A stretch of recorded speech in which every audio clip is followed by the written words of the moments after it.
कलयुग ने बताया, सतयुग का प्रश्न का जवाब मिला, त्रेता को मिला, द्वापर को मिला। प्रत्यक्ष है, प्रमाण है, चारों बात सत्य है। अमुआ बबुल का काटा, आज कहा गया कि अपने से हार होला, अपने से जीत। दुश्मन सदा आपकी रखवाली करेगा, लेकिन दोस्त ही मार देते हैं जान से। जैसे इंदिरा मारी गई अपनों के चलते हुआ, राजीव गांधी मारे गए अपने के चलते, राजूपाल मारे गए अपने के चलते। वैसे बहुत सारी दुखद घटनाएं होती हैं। तो अपने से हार होला, अपने से जीत। मास्टर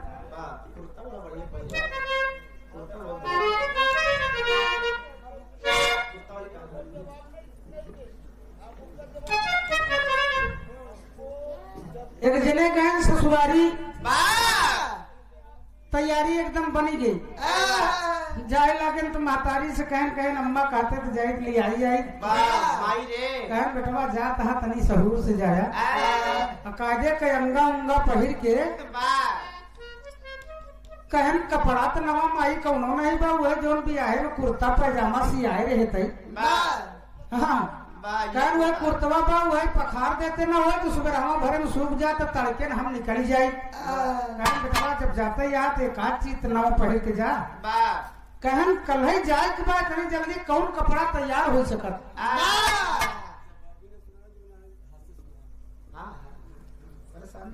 चिंता काहे करता है भाई।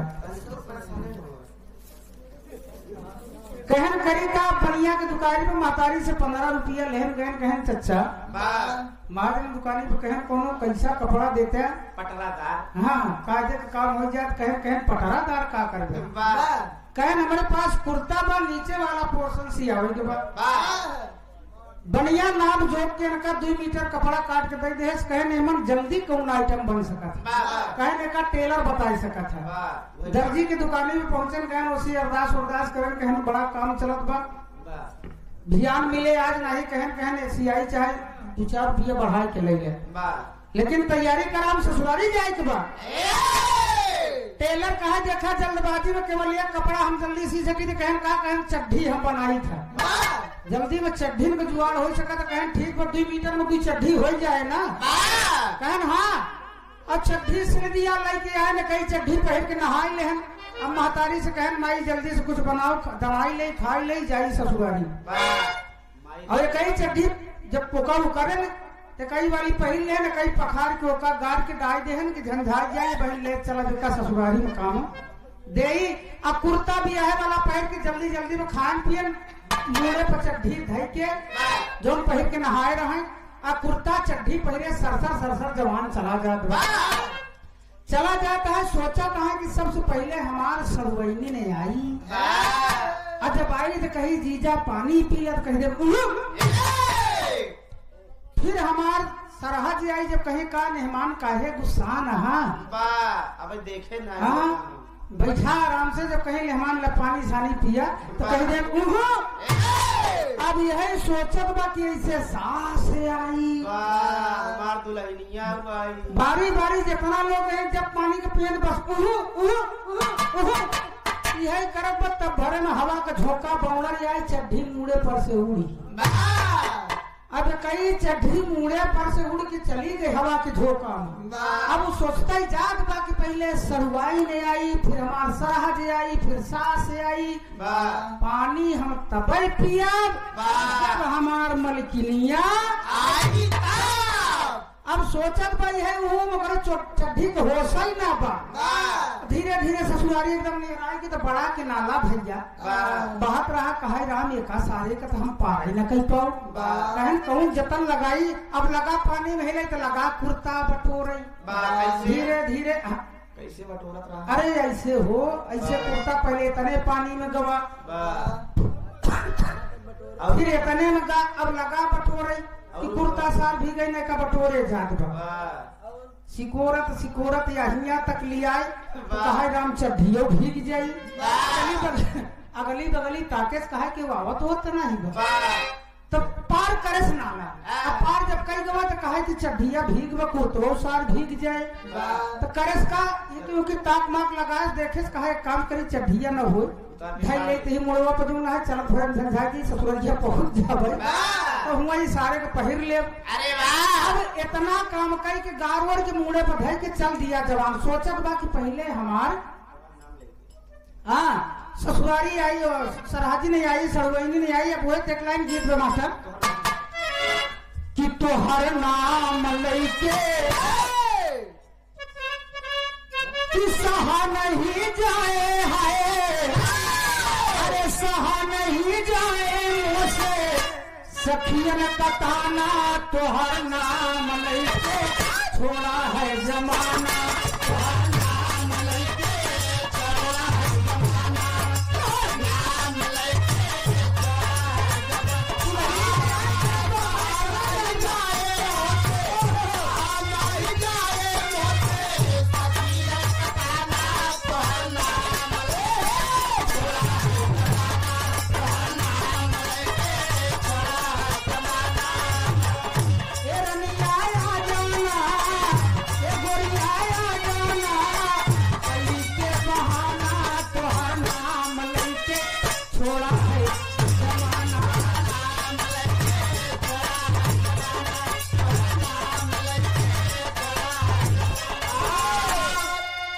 भैया हो अब यही सोचत चला जादू मेहरंगुआ की याद करत बा कि अरे दाम चलब ससुरारी में आज अब ससुरारी के एकदम नियराई के पंचौ तो जेठ वेठ के महीना में आढ़ी बौखर का कोनो ठिकाना नहीं बा शाम की बेला में बड़ा जोर का लंगड़ी आंधी आई और जब लंगड़ी आंधी आई तो वह चट्टी मुड़े पर से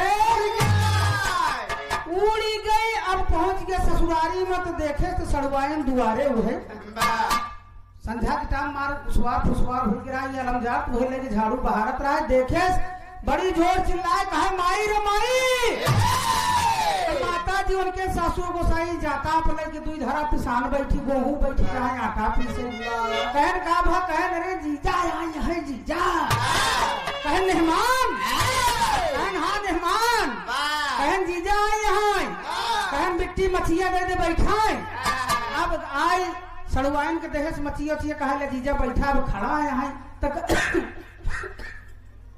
गई एक भौकी में दू भेली गुड़ बड़का लोटा में पानी लेके आए कहा जीजा कहन का बिट्टी कहन बड़ा दिन बाद है कहन और सब बढ़िया बा तब कहन हाँ बढ़िया कहन बैठा जीजा बैठा कहन क्यों दिखात नहीं वो कहाँ गए कहन भैया कहा है भौजी के लिए आई के औते वही बस बाबू बहन चला गए बाजारी में 4 धरा पालकी रही बेची कहन तोरे दीदी कहन दीदी गई यहाँ घाट छोड़े तो कहन कहे न के लिए कहन हम ही अम्मा एकदम झूर हो गए कहे ससुर नहीं अब करे होश नहीं बा कि कई चड्ढी तो सार बौड़र ले गया कई चड्ढी लगड़ी आंधी ले गई बहुत के सड़वाइन लोटा में पानी भौकी में दुई भेली गुड़ का जीजा बैठा कहन का बैठी मिट्टी कहन बैठते आना ही सड़वैनी गई उकर के चतुरा पकड़ के बैठा देश मसिया पे बैठ गए कहन धीरे धीरे पानी पिया कहन पगला हमार जीव ले चाहती जेठ के महीना में आवा पहले पानी पीले गट्टे साल लग कलेजा में तो चट्ट से मर जाओ राम तो पहनिया राड़ हो जाई रे पगली कहा जीजा बैठा तब तक पसीना गर्मी के महीना पसीना छुअत रहा था ये बाही से पूछे था ये बाही से रह जाए बीच में सड़वाही समझ गई गब जीजा हमरे गर्मी आए तो ऐसे वही रुपट्टा अपन लगी कहने से हवा नहीं करत बा कहन मिट्टी देख कोई रुपट्टा से तगड़ा तो मोर सार कुर्तवई अब सड़वाई मुकुरु मुंह कह के भैया बैठी रहा जब लगे न कुर्ता से गर्मी भगाई अरे वही भाई अब एक एक मुंह कह के जीजा उकी के मुंह कह के सड़वाई अब जब जीजा लगे न गर्मी भगावे तो सड़वनिया देखे अरे मोर बाप रे हवाई अड्डा अब रुपट्टा मुहे खखा खखा करत गई कहा अम्मा कहन का कहन कहा ये बात हम कैसे बताई, अगर जीजा को पोल खुल जाई तो बड़ी हंसी होई। कहा बताई कि तब तक वो कई भैया ओकरे भौजाई बाक ले आई कि साइकिल खड़ी कर कहना और मेहमान ठीक बा बरधा तोराई के साथ। अब साढ़ो उनके साथ तो चला गया बरधा बांध है तो गई तो कहा भौजी से पहले बताई तो भौजैया से कहा भौजी देख नंदोई उंदोई के रिश्ता बड़ा अनुपम हो तो मैं गए जीजा पानी नहीं पिया पानी जाते कहते तो भौजैया आए घूंघट हल्का के लटकाए कहा और मेहमान अरे गजब कैसे है राजा। अब बैठा है कहन सब ठीक कई बा कहन और कभी आया का कहना है आधा घंटा हो गया है। अब सरवाइन मछिया लेके नंदोई के सामने बैठ गए। अब एक मछिया सरहद बैठी बा एक मछिया नंदोई बैठा है कहन मेहमान बड़ा गर्मियान है कहन का करी का तोरे ससुरे खींच देना न जुआ और आज है छोटकी बिट्टी तू ऐसे ऐसे रुपट्टा से जैसे माछी है इतना गर्मी बसार देखत यहाँ हम पसीना से एकदम हमारा आधा कुर्ता बसार भीग गया तब सरहदिया लगी हुई अचरे से ऐसे ऐसे उड़ावे कहन ए भाई बंद करे का तोहरे आचर फाचर से बढ़िया थी हमार कुर्ता बा। हमारे 10-12 चक्कर सरहदिया देखे कहा बारे मेहमान हम बिट्टी का है ना हमका भेजे तू के था बड़े को पाना जो गैस एजेंसिया दिखावा। अब सरहदिया गई कहा रही जा ये बात हमका फसार कहन करे पगली तो देखे रहे तो बात तो करे इनका संकेत ना करे चाहिए कहन कहा है देख चर्चा न करे अम्मा के भेजी तो गए कहन जा देना है हम और गए बिट्टी के पानी नहीं पिया बाप जाबू तू ही देखा तू सास होसी हो और बड़ा मैगरा थी दमा गए कहन मेहमान का लीला दिखावा था कहन कब लीला दिखावा ही हम करे पानी लिया कि तुरंत देह पीले करे जम लग गया मर गया तो गर्मी के महीना में तोरे खेपेना नहीं जुहात बा तू आज रुपट्टा उड़ाओ बटे आचर उड़ाओ बटे ससुर आधू गर्मी हमारा नहीं जाती है हम चुतिया ही आए कितनी देर से बैठे हैं। अब बैठ गए सास गोसाई कहने मेहमान करा तो ससुइया जल्दी जल्दी लगी डोलावे तो कहन हे माई देख अम्मा ये बंद कह दे भाई ये तो तोहरे बेना से ना हो के दुआ करन कहने मेहमान तने गोड़ हाथ धोवा तरी तले कम कम आधा घंटा तो का जाए हो गया गरमाना गर्मियाना हम समझा तने तोहार बात हां तब तक उनके दुल्हन लेके आए हे चाह हाथी गिरास घास से घुसुर के चली गई गई तो जब है पूछेला कहे अपने छोटी बहनिया से कहे कब आए रे कहे जीजा के आए आधा घंटा हो गया पानियों नहीं पीते ही नहीं तो वही भीतरा से आवाज लगावत कहे का लीला दिखावा तहा यह जनवा था कहन बोलो बोल न करियो हां यह जान लियो इतनी देर आए हो जा हम का तो कहे छाप अम्मा का बात या कहन कुछ नहीं तो चल अपन काम धाम कर कुछ बात नहीं बात तने मेहमान गर्मियाना है कहने मेहमान गोड़ छोड़ धोवा तो लोटा का पानी सासू गोसाई खुदे डाल दिन कहने मेहमान धोवा पीते नहीं पनिया कहन भाई देखा अब हाथ धो लेन कहन पनिया पिया पसीना साला चुकता ही ना अब चुगत पर सासू गोसाई डोलावत यह कहने का बंद कर हाथे से पकड़ के आचर धर दिहन कोठी में आचर धर के कहन देख बूढ़ा माई अपने सासू से कहते यहाँ कहा अम्मा ना रुपट्टा बढ़िया ना ओकई आचर नहीं तुहार आचल सबसे बढ़िया हमार कुर्ता बा 5 गांव धोक दी थी आधी गर्मी खत्म हो गई। अब लगा ढका ढक 5 हमारे ससुइया देखे कहा अरे नहीं मोहन अब वो आचर मुहे में भरे हंसत खोखो कोठरी में गए कहन बिट्टी देख तोरे ने बड़े मैजान करा है अब वही घटना मेहरारू के साथ वो मचिया पर खड़ी गुदेर खड़ी हुई भीतर से लीला दिखावा था जनवावा था या पहली बार ससुराली कहन अगर यही बतिया तू पहले नहीं आए कि भेंट हो जाए तो काहे ससुर में तना दिया कहे छावा कहे नहीं आओ तो बैठ तो बात नहीं है भाई तोरे बबुओ नहीं है भैया लोग आओ बैठ कहे का या कहे इतना भयंकर गरमत बात अरे मेहरुआ देखे चतुरा पकड़ के कहा यहाँ आवा बाबा के बिठवा लियाए के भीतरे गई कहन यही सहूर दिखावा कहन करे का कमी बा बियाहे के कुर्ता या टई खाए पिए शरीर बा खाए पी के चले गर्मी के महीना थोड़ा बहुत पानी सानी तुरंत पी ले कलेजा नहीं लग सकता रहा कहन वो बात नहीं बस ससुरारी आई है कहन अपने ससुरारी आई है और रात भी रुकम सुबेरे चले के परी कहा सहूर तो सब दिखाई दे क्या गलत करे निचवा देखा नीचे झांकई लगा। बा स्टेशन दिखा। कहन का कमी बा, कहन कुर्तवा उठावा। जब कुर्ता उठाए तो चड्ढी ससुर हवाई न बा। तो मेहरुआ से कहा कहा करे तहिन देखे कि और क्यों देखे। कहन तहिन अकेल देखे कि और क्यों देखे। मेहरुआ कहा पूरा गांव जर के फुहर कहा कहाँ लगता गंधात बा। कहन कहे कहन कैसी बचा बा। बिट्टी देखे हमारे भौजी देखे अम्मा देखिन। कहन चल जाए दे का करी अब ससुर आनी दोनों चड्ढी उड़ते गई करी का। कहन हम तो देखते ही कहन तोड़ कहा कैफा दिया देखे का। तो भैया इधर कहा जात कि आबरू से बड़ी न कोई पारस मड़ी, आबरू बेची जाती न बाजार में। बागवा बाग से जब बगावत करे कैसे खुशबू मिलेगी भला फूल में। वो कि मानव करे काम दानव का जब आबरू उसकी मिल जाती है धूल में। आबरू अपनी रत्ना कर जो समझा नहीं चूतिया उसको कहते हैं संसार में। इज्जत का परवाह है नहीं, वो सब कुछ लुटावत है। हाँ बड़ा अच्छा प्रसंग अभी आप लोगों ने सुना। कहना बा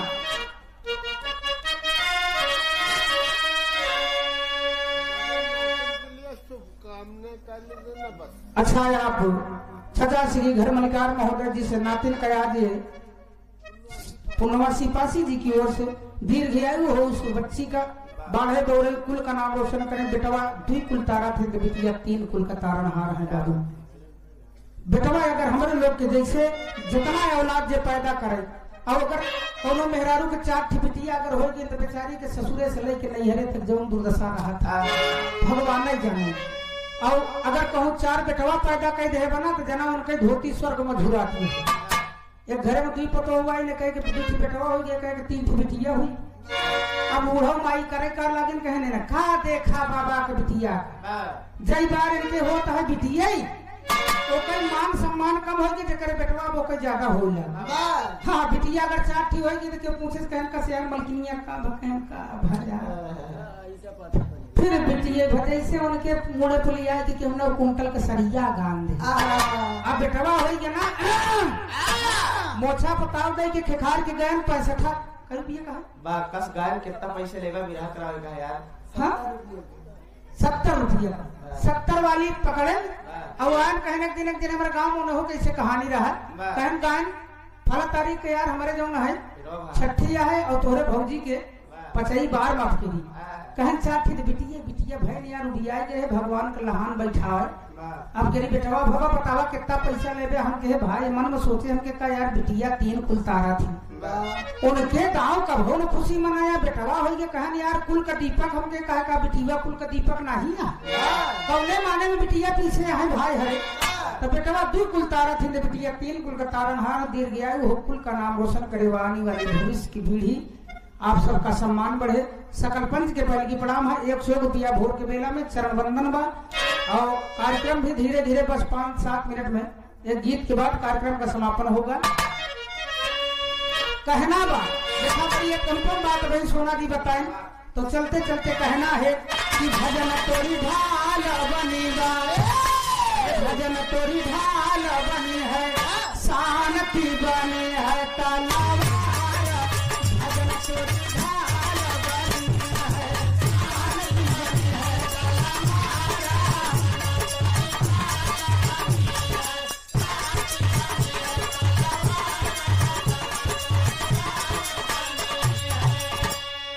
कभी ने लिखा ये सब पुराने गीत हैं बाबू। लिखने वाले लिख के चले गए 99 दिन पुरान सब दिन।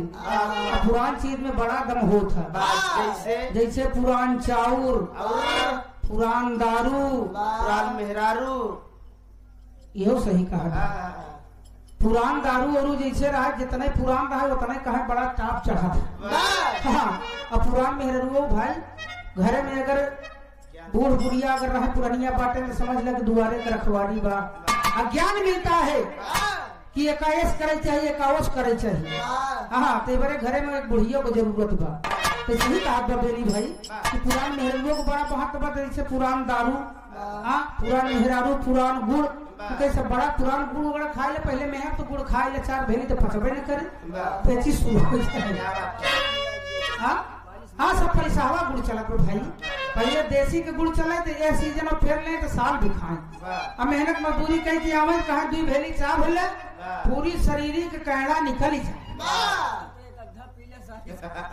अरे वो अद्धा से मिटत ना कि गला जात बसारे फड़ा फुफड़ा सा तो कहना बा कि शांति बनी है तलवार भजन तोरी ढाल हंस लतानी के देर बड़े कि बाप से पहले बेटवा जन्मा फिर बेटवा से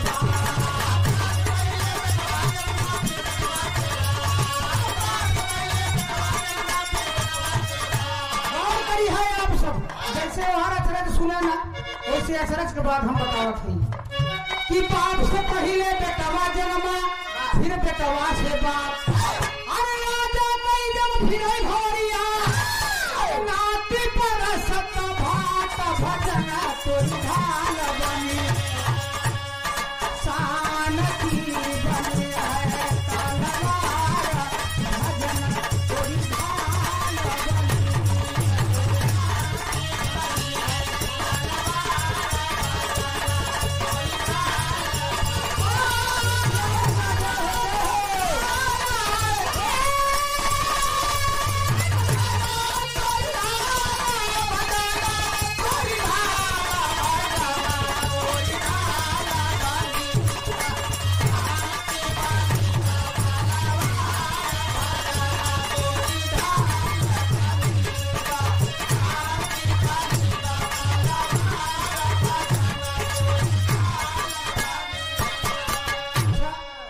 अपने खिया का भाषा जौन बा बड़ा उत्तम हमको अच्छा लगा था।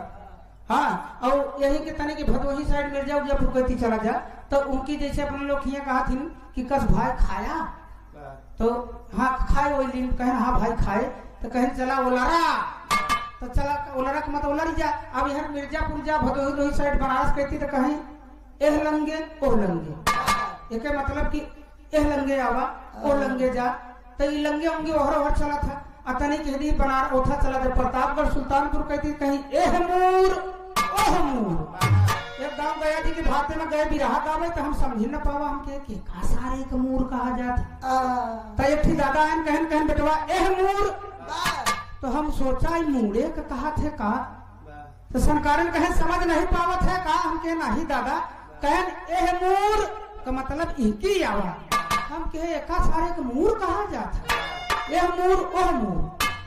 तो ओहर वो कहने उन्होंने बनारस बनारस कहती कहे कर भाई भोजन वोजन हो गई भाई कहन हाँ हाँ कहन खैला कहन हाँ खैले कहन चला सूता और अपने लोग कहती कर भाई खाया कहन हाँ खाए कहन चला वो लड़ा हाँ अब कहो और आगे बढ़ जा तो वो छोरी वो छोरा तमाम जैसे भाषा बा जहाँ का आपने इलाहाबाद का भाषा नंबर 1 का भाषा बढ़िया भाषा ये हमका बहुत अच्छा लगा था। और नकल करे के एह लंगे ओह लंगे हाँ सूतल बानी आवल बानी जात बानी कहल बानी तो धीरे धीरे सब कार्यक्रमों गाँव गाँव कुछ परिवर्तन कल हम लोग से हो जाते लेकिन अपन बढ़िया भाषा बा। हम लोग इलाहाबाद प्रयागराज कराए वाला है देवी देवता का धरती है धन है अधरा जहाँ पर हम लोगों ने जन्म लिया। हाँ तो बाप से पहले बेटवा जन्मा फिर बेटवा से बाप और आजा कर जब फिर भवरिया नाती पर सदभा दूसरी की लाइन में कहना तो मेहरारू तू लोग सुना सास कुंवारी बहुवर कोरी नमस्ते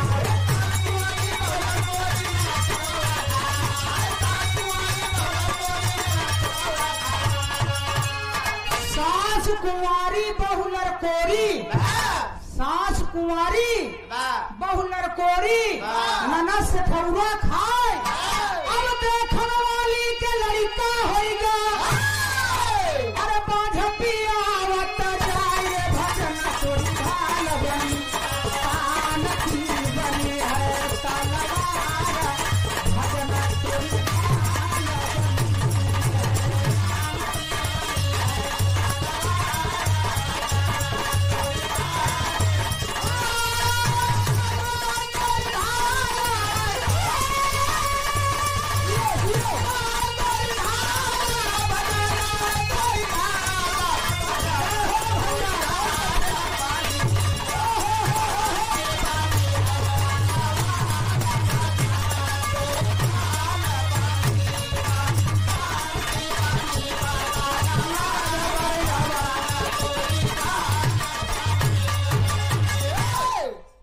सास कुंवारी बहुलर कोरी ननद सेठौरा खाए देखन वाली के लड़का हो गया बांझ पियावत जाए। तीसर की लाइन में कहना बा कि पहले दही जमाई के पीछे दुहिए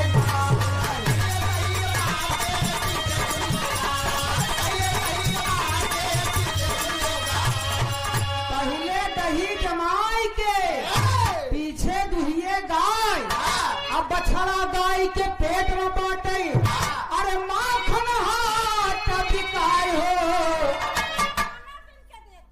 गाना अच्छा ई चाची जी की ओर से एक गाना पर सास कुंवारी बहुलर कोरी हाँ ननद सेठौरा खाए और का देखन वाली के लड़का हो गया बांझ पियावत जाए। तो तीसर की लाइन में कहना बा कि पहले दही जमाई के पीछे दुहिए गाय। क्या रुपया चरण बंदन बा आशीर्वाद दे हम बच्चे कला के क्षेत्र में कामयाब हो। बहुत बहुत बधाई आप सबका। सारी रात बड़ा हम लोगन का आप लोग साथ दे। हाँ तो पहले दही जमाई के पीछे दुहिए गाय और बछड़ा गाय के पेट में बाटे माखन हाट बिकाए। चौथी लाइन में कहना बा कि एक दिना हम यथरज देखा मुर्गा रोटी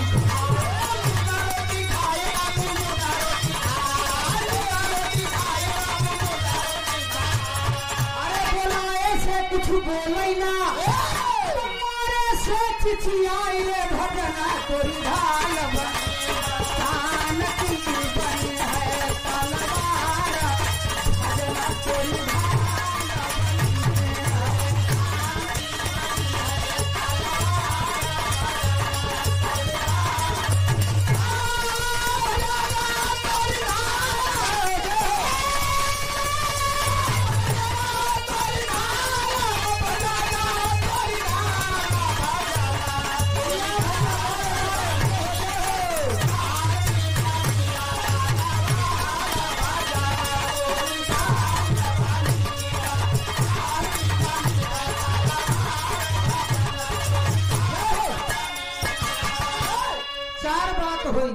पछुई बात बका कि एक दिन हम अचरज देखा मुर्दा रोटी खाए अब बोलाए से कुछ बोले न मारे से चिचिया। पछुई लाइन में बा का बा कि एक चींटी के मर जाए से 900 की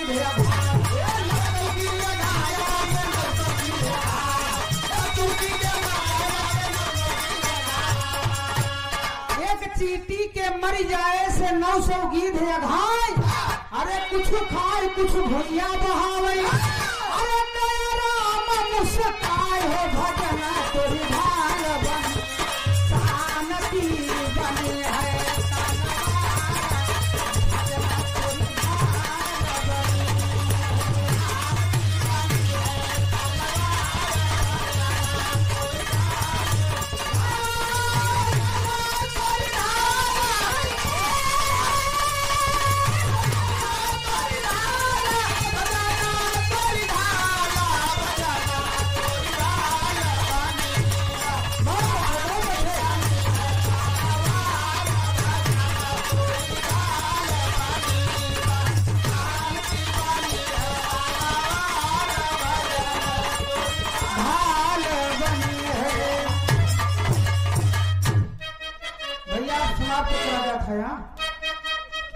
भैया कि सबके नचावेला चलते चलते कहना है कि सबके नचावेला अरे कहीं अंगुरिया है रे समैया बैरी कि एक दिन माटी हो गई है सारी रे समैया बैरी माटी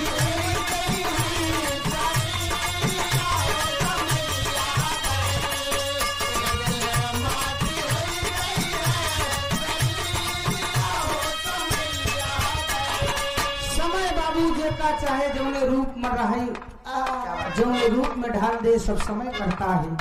बड़ी मार्मिक लाइन लिखी गई कि सबके नचावे एक ही अंगुरिया हाय रे समैया बनी एक दिन माटी मिली गई है शरीरिया हाय रे समैया बनी। समय है समय की गति के करे के ऊपर पड़ी कि एक दिन राजा हरिश्चंद्र खेले कि एक दिन राजा हरिश्चंद्र खेले अरे कंचन कई नगरिया है रे समैया हरिश्चंद्र जैसा दानी चर्चा मिलती है कि दानियों के दानी महादानी थे राजा हरिश्चंद्र। और दान की राह पर चलते, धर्म की राह पर चलते चलते हुआ क्या, एक दिन राजा बनी गई न भिखारी रे समैया गई। एक दिन राजा बनी गई न भिखारी रे समैया गई। एक दिन राजा बनी गई न भिखारी रे। एकरे बाद सतयुग को बात रहे, त्रेता में आप सब आ जाए कि एक दिन रामचंद्र खेले अरे कंचन कई बखरिया है रे समैया। समय है कंचन माने सोना, सोना के महल में रहा करते थे राम, और समय ऐसा परिवर्तन लिया तब। एक दिन रामचंद्र खेले कंचन कई बखरिया है रे समैया। एक दिन धैले बनावा कई दहारिया रे समैया गई।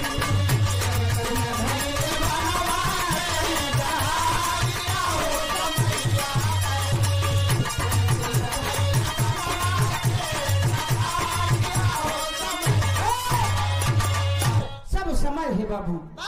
त्रेता के बाद द्वापर में आप सब आ जाए कि एक दिन मोहन टेरल ने अरे कदम पे बसुरिया है रे समैया।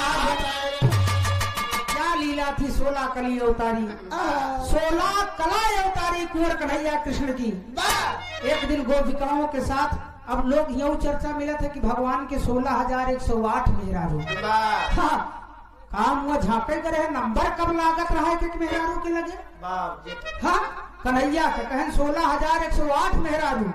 देखा भाई जेका बक्के खोल बक्के भगवान का चोर छिनरा थोड़ो रहन काहे नहीं चाहिए, लेकिन चर्चा कहूं को मिल जात गवैया करे का वो का। हाँ, और का तो अब उनके कितना रहा, अब गवैया करे का बेचारा जब कभी लोग लिख के दे देथिन तो ओकर सब दर्शावे के पड़ा था। तो जेका कहे खोल भाई, लेकिन सब लीला है, समय आते कहो। हाँ, तो ये कठिन मोहन टेरल ने कदम पर बसुरिया है रे समैया। आय कठिन बहलिया मरल सतीरिया रे समैया।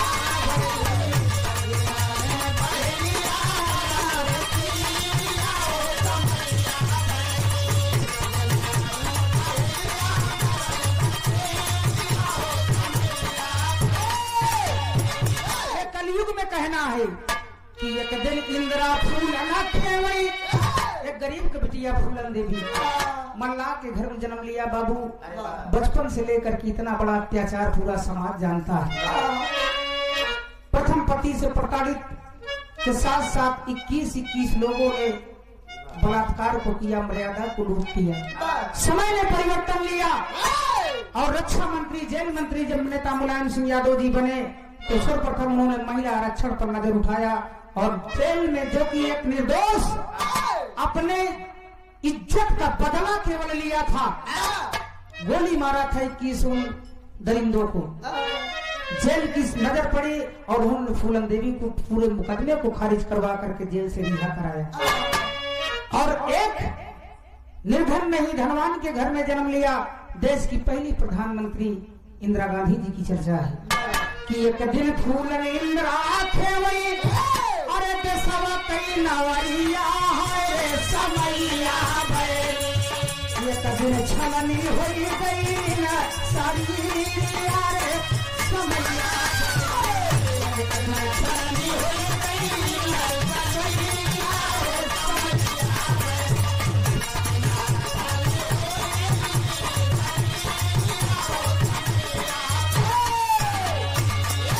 एक लाइन में अपने लिए कह रहा हूँ, समय है, आज समय है, जो कुछ बन पड़ता है समाज जहाँ पहुँचता है। एक समय रहा कि क्यों ये लड़का का चाहे हम हो ये आए हो भाई, जो दिखता है जो बिकता है, हाँ क्यों 10 क्यों 20, तो हम लोग छोट मोट कलाकार हैं। अपने लिए मैं कह रहा हूँ कि एक दिन रतना करता अरे सुने के हो ना गीतिया रे समैया। ये सब आप लोगों ने दिया, आप लोगों की कमाई है। कि एक समय था कि कोई मेरे गीत को सुनने को राजी नहीं था, लेकिन आज आप लोगों का प्यार दुलार, बड़ा सम्मान मिलता है। चाहे इलाहाबाद हो, प्रतापगढ़ हो, जहाँ भी अवसर मिलता है, ये सब आप लोग जनता जनार्दन, आप ब्रह्मा विष्णु महेश आदि सब जगदम्बा का आशीर्वाद है। कि एक दिन रतना करता अरे सुनई के हुना गीतिया है रे समैया, आज चरचा गूंजत बा नगारिया।